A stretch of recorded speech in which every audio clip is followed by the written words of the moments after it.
Hi everyone, welcome to the fifth and final book critique.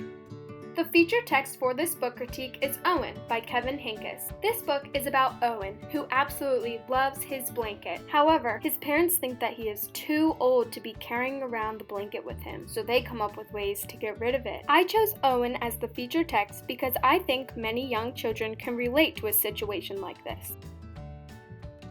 The first lesson is a 4th grade writing lesson aligned with the Common Core standards. After reading this book, the students are exposed to Owen, who has to get rid of something that he loves very much. The students will think about something that they had to give up and how it affected them, as well as what they did to overcome the situation. The students will communicate different ideas and situations with their peers. Then, after thinking and communicating about the situation in which they had to get rid of or lost something that they deeply cared about, the students will use their critical thinking skills in order to come up with a solution for that particular situation. Then, the students will begin writing their narrative of the situation using effective technique, descriptive details, and clear event sequencing in which it happened. The students will collaborate by partnering with one student in order to proofread and make adjustments to the narrative draft. Finally, the students will use their creativity skills to develop their narratives into a storybook using the tool Storybird. To reach a wider audience, the students will read their books to younger grades. Therefore, if a young student is struggling with giving something up or if they've recently lost something, this book could provide them with a similar situation, one that the author has gone through themselves.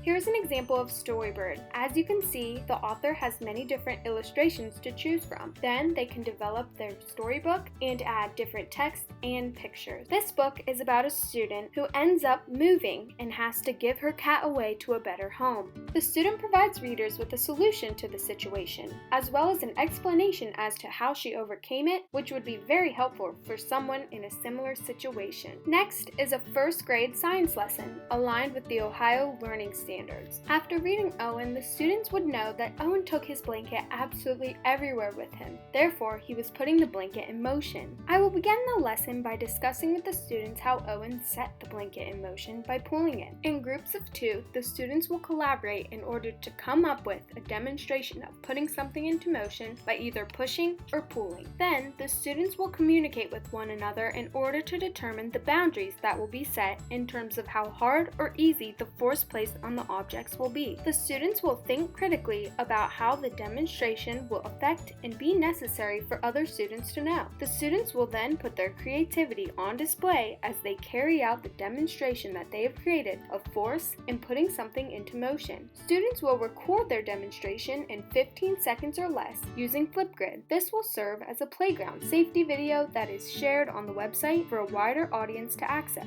The next book is Skippy John Jones. It is about a Siamese cat with a great imagination. I think that this book could also fall under multicultural or books for diverse learners, as it has a few Spanish words. This could be especially helpful for English language learners.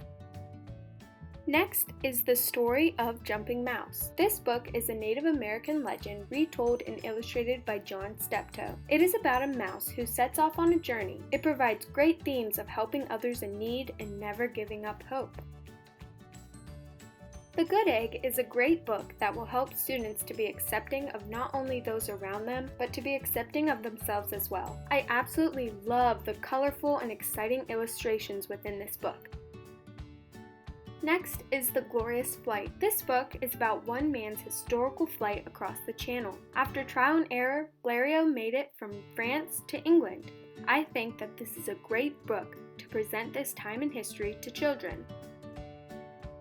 Next is Llama Llama Red Pajama. It is a catchy rhyming story about a llama and his mama with a situation that most children could probably relate to. Next is Pet Show by Ezra Jack Keats. It is a multicultural African-American picture book about pets, animals, especially cats. It is a sweet story with beautiful pictures that many can enjoy. Last but not least is a book by Eric Carle, A House for a Hermit Crab. You may know Eric Carle as the one who wrote The Very Hungry Caterpillar. I really love this book and the journey that it told of the hermit crab and his shell. However, I found it especially interesting that in the back of the book there's a glossary with all of the science terms and vocabulary words that was presented throughout the book. Thank you so much for watching, and I hope that you enjoyed meeting all of my new friends that I have gained from this past semester.